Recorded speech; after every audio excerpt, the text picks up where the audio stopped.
Bonjour à tous, vous écoutez Servez-vous, la première chaîne de podcast spécialisée dans les services à la personne. Ce podcast vous est proposé par Aladom, site de mise en relation dans le secteur des services de proximité entre particuliers et professionnels. Retrouvez-nous un mercredi sur deux pour de nouveaux épisodes liés au secteur, que ce soit des actualités, des témoignages d'entreprises ou encore des décryptages de thématiques. Aujourd'hui, nous partons à la rencontre de Mamily, une solution qui repense entièrement le maintien à domicile des personnes âgées en proposant une approche globale entre sécurité, coordination des prestataires et accompagnement administratif. Mamily, c'est l'idée de permettre à chacun de vieillir chez soi comme en maison de retraite, tout en apportant un cadre structuré et sécurisé pour les familles. Et pour en parler aujourd'hui, j'ai le plaisir d'accueillir Clément Henry, cofondateur de Mamily. Ensemble, nous allons découvrir la genèse de cette solution, son fonctionnement concret au quotidien et la manière dont elle cherche à transformer l'accompagnement du grand âge à domicile. Bonne écoute!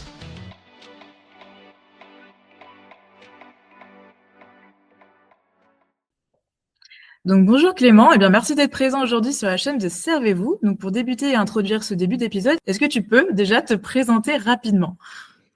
Bonjour Célia, et oui, merci de m'accueillir. Donc, moi, pour me présenter, je m'appelle Clément Henry, j'ai 35 ans et je suis le cofondateur et directeur général d'une structure qui s'appelle Mamily.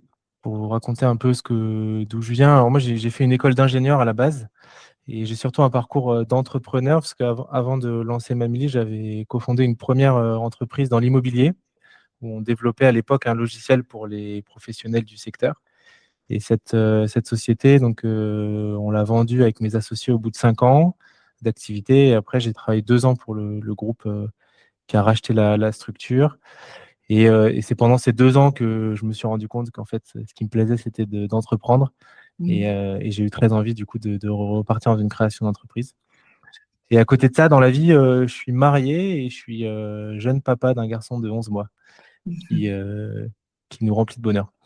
Super, merci beaucoup pour cette petite présentation. Voilà, tu as évoqué un petit peu ton envie de reprendre un projet entrepreneurial. Donc, on est un peu là aujourd'hui pour en discuter, puisqu'on va se focaliser sur ton nouveau projet, votre nouveau projet, puisque vous êtes plusieurs dans cette aventure qui est Mamily. Est-ce que tu peux nous dire quel a été un peu le déclic ou le problème de terrain qui vous a poussé à créer ce projet ? Ouais, alors, ce qui est assez intéressant, c'est que donc, moi, je viens pas du secteur, évidemment, et puis mes associés non plus, d'ailleurs.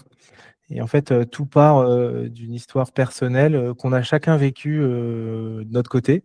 Et moi, pour ma part, donc, c'est l'histoire de mes parents et de ma grand-mère, surtout, qui s'appelle Georgette.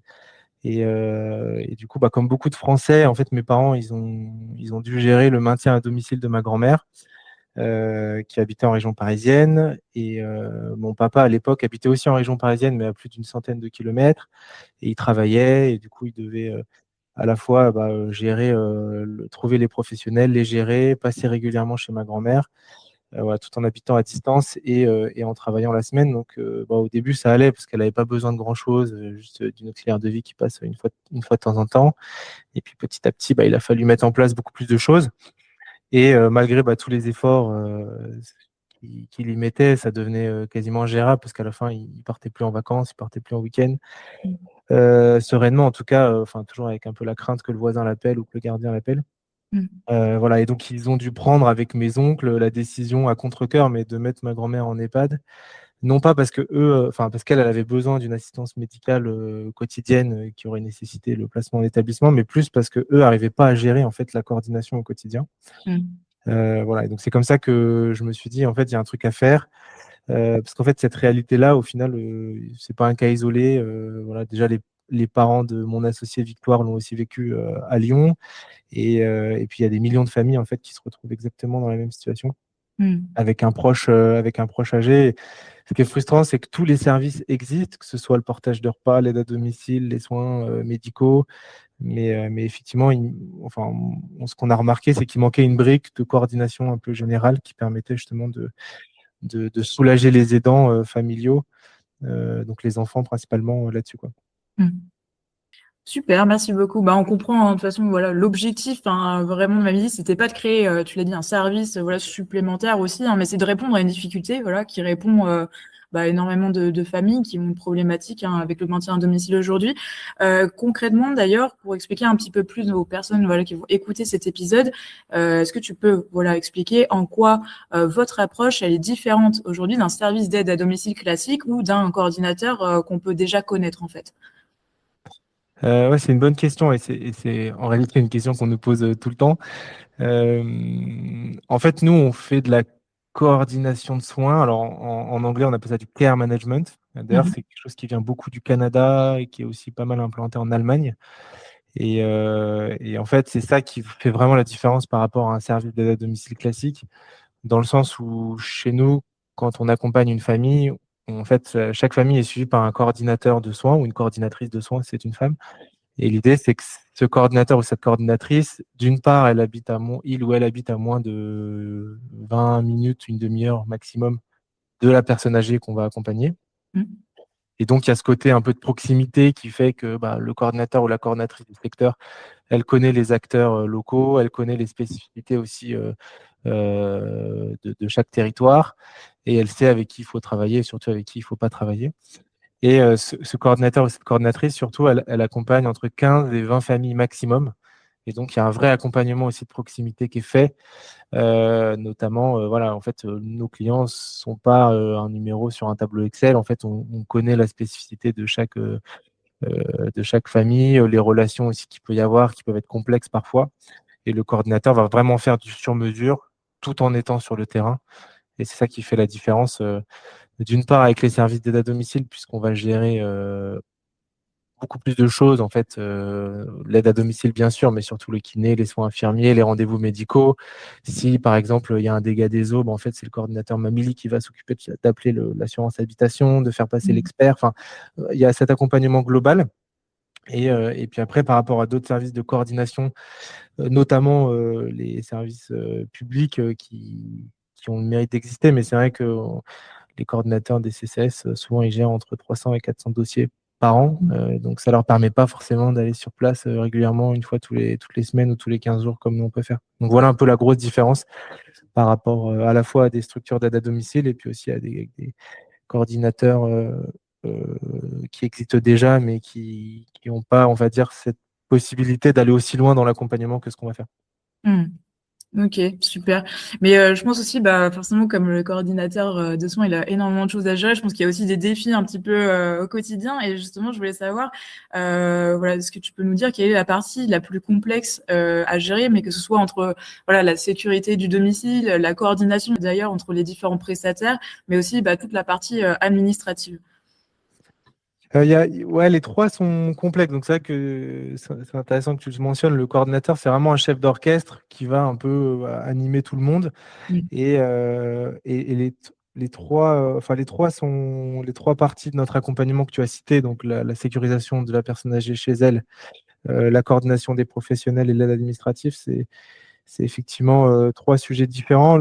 Je dirais que le plus imprévisible, en tout cas, c'est la coordination des professionnels. Mm.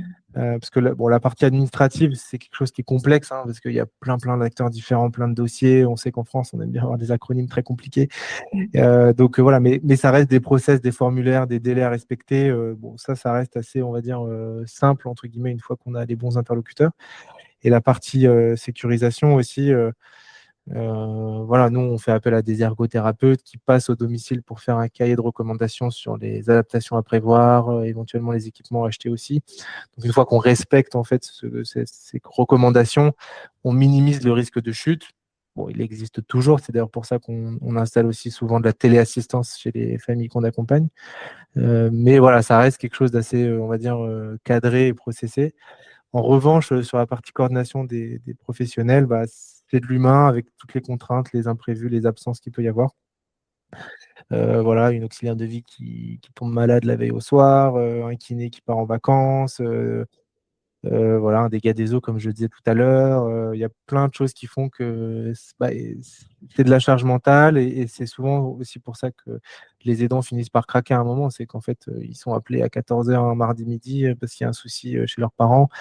Et comme ils travaillent, ils n'ont pas forcément le temps de s'en occuper. Donc c'est là aussi où notre plus-value est importante, c'est que d'avoir un coordinateur sur place, enfin en tout cas à proximité, qui va pouvoir aussi absorber toutes toutes ces, on va dire, contraintes-là, ça soulage vraiment les familles, ouais. Mmh. C'est un Ouais, vrai défi opérationnel, quoi, voilà. ouais, complètement. Bah, c'est vrai que, bah, on voit bien en tout cas que, voilà, vous avez vraiment une capacité à gérer les imprévus. C'est un peu au cœur de votre accompagnement finalement, cette partie-là. Ouais, bien sûr, et il y en a toujours, Ouais, il y donc en a toujours, c'est ça le truc. et Ça marche. c'est aussi ça qui est parfois un peu difficile à faire comprendre, c'est que c'est pas juste la mise en place des professionnels parce que ça, effectivement, bah, vous êtes à l'hôpital, le service d'assistante sociale, va le faire et va le faire très bien d'ailleurs, hein, Mmh. recommander des professionnels, tout ça. Après, ce qui est dur, c'est d'avoir des professionnels qui restent sur le long terme. Je pense notamment à l'aide à domicile où il y a beaucoup, beaucoup de turnover. Et puis surtout, voilà, bah, comme on disait, les besoins, ils peuvent évoluer. Donc après, il Bien faut sûr. toujours faire des recherches régulièrement, ou réadapter les choses pour toujours le même objectif. En tout cas, c'est notre mission, c'est de faire en sorte que les personnes âgées, elles puissent rester chez elles, Mmh. le plus longtemps possible et dans des bonnes conditions de confort et de sécurité. Mmh. Super, merci beaucoup. Bah, justement, on va pouvoir rentrer encore plus, en profondeur sur ce sujet. C'est un peu, pour mieux comprendre, en tout cas pour, les personnes qui nous écoutent, comment ça se traduit vraiment sur le terrain. Est-ce que tu peux justement nous décrire, voilà, le parcours, d'une famille, hein, qui fait appel à vous, de la première prise, voilà, de contact, jusqu'au suivi quotidien? Alors nous, les familles, elles viennent par plusieurs canaux, soit elles ont fait des recherches sur internet et puis elles nous ont évidemment identifiés et elles nous appellent, soit, on peut aussi être, recommandé par des professionnels, Mmh. soit avec qui on travaille et qui comprennent aussi, en ayant exercé avec nous que la plus-value que ça peut avoir sur, bah, leur travail à eux effectivement, mais aussi sur les familles et du coup, dans tous les cas, bon, le care management en France, c'est quelque chose qui est assez, peu connu, peu, on va dire, encore, enfin, c'est pas encore quelque chose qui, voilà, qui est très répandu, on va dire comme ça Mmh. et du coup, il y a un premier échange qui est fait par téléphone avec, un des conseillers chez nous pour justement bien comprendre la situation de la famille et après aussi évidemment leur présenter ce qu'on fait. Donc en général, cet appel, il se fait plutôt avec l'aidant principal, donc soit l'enfant, soit, un proche directement et du coup, voilà, ça dure 15-20 minutes, on essaye de bien comprendre les enjeux, on présente ce qu'on fait et après s'il y a un intérêt, mutuel et du coup là, c'est le coordinateur ou la coordinatrice du secteur qui va se déplacer directement chez la famille, Mmh mh. donc chez la personne, âgée en l'occurrence, avec la présence de l'aidant et l'idée, c'est qu'à ce moment-là, on fasse ce qu'on appelle un plan d'aide personnalisé. Donc le coordinateur, il va véritablement rentrer dans le détail de ce qu'il va mettre en place comme service, puisque, bah, c'est du sur mesure. Donc nous, on va accompagner à la fois des personnes qui ont besoin, d'une aide à domicile pour, faire des courses une fois tous les 15 jours et on va aussi accompagner des personnes qui sont très, très dépendantes et qui ont besoin quasiment d'une présence 24/24. Donc la différence, enfin, en fait, la personnalisation, elle est de cet ordre-là et donc là, l'idée de ce deuxième rendez-vous, c'est vraiment que le coordinateur ou la coordinatrice, définisse un plan d'aide et ça te donne aussi une estimation financière, enfin en termes de coût, de ce que Mmh. coûtera l'accompagnement complet, à la fois le forfait de coordination, mais aussi tout ce qu'on va mettre en place et dans cette simulation, évidemment, on déduit également, bah, toutes les aides, auxquelles la famille est éligible et donc pour lesquelles on fera les dossiers qui vont être notamment l'APA au niveau du département, le crédit d'impôt et puis plein d'autres choses qui sont aussi, mobilisables, pour du maintien à domicile et voilà et donc à la fin de ces rendez-vous, la famille, elle a toutes les infos nécessaires pour prendre une décision sur, effectivement ce qu'elle souhaite faire, soit, faire du maintien à domicile avec nous, sans nous ou, directement un placement en établissement aussi. Voilà et puis, bah, une fois que le contrat est signé, après le coordinateur, il démarre son accompagnement, on va dire classique avec la mise en place et puis après le suivi. Mmh. OK, merci. D'ailleurs, le suivi personnalisé, je pense que vous proposez, forcément, bah, il repose, voilà, sur des professionnels qui interviennent forcément au domicile, donc forcément, Mmh. leur qualité aussi est essentielle et ça va me permettre justement de rebondir sur les questions, que je voulais te poser ensuite. C'est, voilà, comment vous faites aujourd'hui pour garantir, que ce soit la qualité, mais également, bah, la fiabilité, des intervenants que vous sélectionnez, mais et coordonnez également? Ouais, c'est une question qui est, fondamentale parce que la qualité des intervenants, c'est aussi la qualité du service qu'on propose. Même si, vous l'avez compris, nous, on n'a pas d'aide à domicile salarié chez nous, on n'a pas de kiné salarié. À chaque fois, on travaille avec des professionnels du secteur qu'on va mobiliser en fonction des demandes. Mais du coup, on a un gros process chez nous de effectivement, sourcer les partenaires professionnels avec qui on va travailler Et ça, on le fait à 2 niveaux. La première, c'est au niveau de la sélection au départ.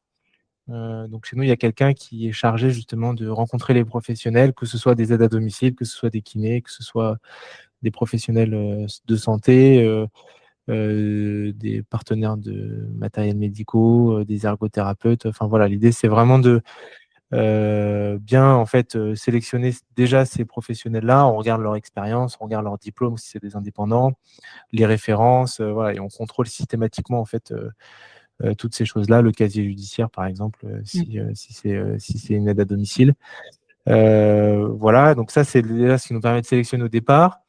Et après, au quotidien aussi, on fait un suivi. Donc chez nous, les coordinateurs, les coordinatrices, en général, ils se déplacent entre 2 à 3 fois par mois chez la personne âgée. Mhm. Ça dépend des besoins, hein, c'est pas une règle stricte, mais voilà. Et donc, ça nous permet évidemment de rencontrer, enfin de rencontrer les professionnels parfois quand on fait les visites en même temps qu'eux, mais aussi de voir le travail qui est fourni directement, soit auprès de la personne âgée, soit même sur un contrôle visuel. Et du coup, en fait, voilà, donc on détecte les signaux faibles assez rapidement dès qu'il y a des choses qui se passent pas comme elles devraient, ce qui nous permet soit de faire des points réguliers pour réadapter les choses, soit même, et malheureusement c'est déjà arrivé, qu'on décide d'arrêter de travailler avec un des professionnels parce qu'on considère que c'est pas pro et que ça correspond pas en fait au niveau d'exigence qu'on a pour les familles qu'on accompagne. Mhm. Donc voilà, donc on n'a pas, enfin notre modèle c'est pas vraiment juste de la mise en relation au départ et puis c'est tout. En fait, on fait vraiment un suivi sur le long terme, et quand les familles travaillent avec nous, elles ont la garantie d'avoir aussi accès à un réseau de professionnels auquel elles pourraient avoir accès par ailleurs, mais nous, on l'a aussi authentifié de notre côté et on sait que c'est des gens de qualité avec qui enfin, qu'on peut leur envoyer les yeux fermés, quoi, hein, Mhm. Ok. avec beaucoup de fiabilité. Ok, merci beaucoup, c'est très clair. Et il y avait aussi une question que je souhaitais te poser là-dessus, mais que je pense que beaucoup aussi de familles se posent, et voilà, je voulais un peu connaître ton avis. C'est pour toi, voilà, jusqu'où peut aller un peu le maintien à domicile, et à partir de quel moment il devient insuffisant, à ton avis? Ouais, c'est une bonne question. Alors, j'ai pas loin de moi l'idée d'avoir une réponse. Enfin, j'ai pas la science infuse, quoi. Et j'ai pas la prétention de l'avoir. Mais ce qui est intéressant dans la question, c'est que quand on fait ce premier rendez-vous par téléphone, beaucoup de familles nous disent justement, bon, bah, de toute façon, je vous appelle pour voir, mais globalement, il va quand même falloir qu'on pense à mettre notre papa ou notre maman en EHPAD, et parce que c'est plus tenable. Et ça, c'est vraiment quelque chose qui est ancré collectivement dans la tête de millions d'aidants aujourd'hui. Euh, et en fait, nous, notre conviction et le message qu'on veut faire passer, c'est que en fait, le maintien à domicile, il est possible dans quasiment toutes les situations. Comme je le disais tout à l'heure, nous, on va accompagner des personnes qui ont des besoins assez faibles aujourd'hui, mais on va aussi accompagner des personnes qui sont GIR 1 ou GIR 2. Enfin, je ne sais pas si tout le monde est très à l'aise avec cette classification, mais c'est des personnes qui sont très dépendantes, qui Mm. restent au lit toute la journée, voilà, Ouais. qui ont des troubles cognitifs assez forts. Tout dépend de l'accompagnement qu'on va mettre en place, en fait.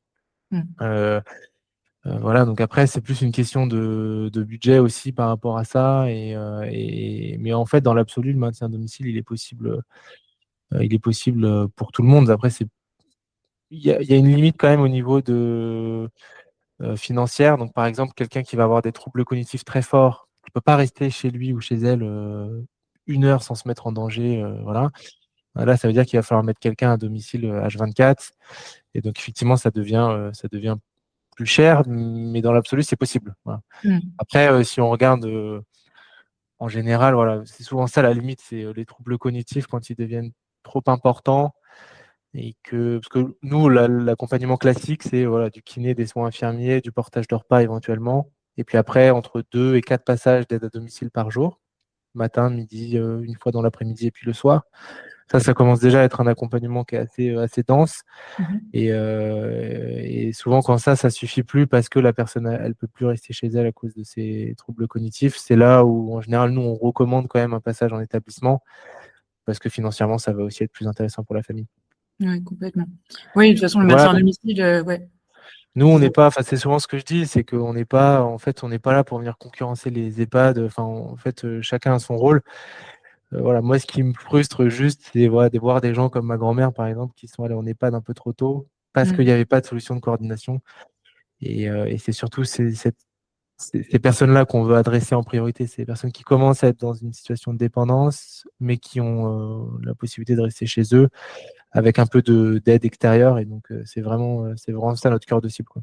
Mmh. Oui, de toute façon, voilà, je vais redire un peu ce que tu as dit, mais maintien à domicile, je suis d'accord, c'est pas une solution à tout prix, mais c'est une bonne alternative lorsque c'est adapté à la situation de chacun, en fait, hein, de toute façon. Exactement, ouais. Mmh. Exactement. Et tu l'as mentionné d'ailleurs, voilà, il y a une autre question à mon avis que d'autres gens vont se poser, forcément celle du budget, du coût. Dans votre cas, vous communiquez notamment sur un coût qui est inférieur, pardon, à celui d'un EHPAD. Donc, est-ce que tu peux voilà nous expliquer comment d'ailleurs votre modèle économique il est construit pour rendre cela possible? Ouais, c'est une question importante. Alors nous, parce que c'est souvent le premier frein en fait, hein, des familles. Et souvent, on a l'idée que le maintien à domicile, c'est très cher, en tout cas plus cher que l'EHPAD, alors Mmh. qu'en réalité, c'est pas toujours le cas. Alors, pour répondre à la première question, nous, notre modèle économique, c'est un forfait d'accompagnement qui est fixe, donc dans lequel il va y avoir l'adaptation du logement, enfin l'accompagnement pour l'adaptation du logement et puis la téléassistance. Donc ça, c'est toute la partie sécurisation. La coordination aussi avec un coordinateur dédié qui va être voilà, le chef d'orchestre un peu de toutes les interventions. Et puis après, la partie administrative. Donc ça coûte 450 euros par mois, par D'accord. famille. Et après, par-dessus ce forfait d'accompagnement et de coordination, il faut rajouter évidemment les frais des professionnels.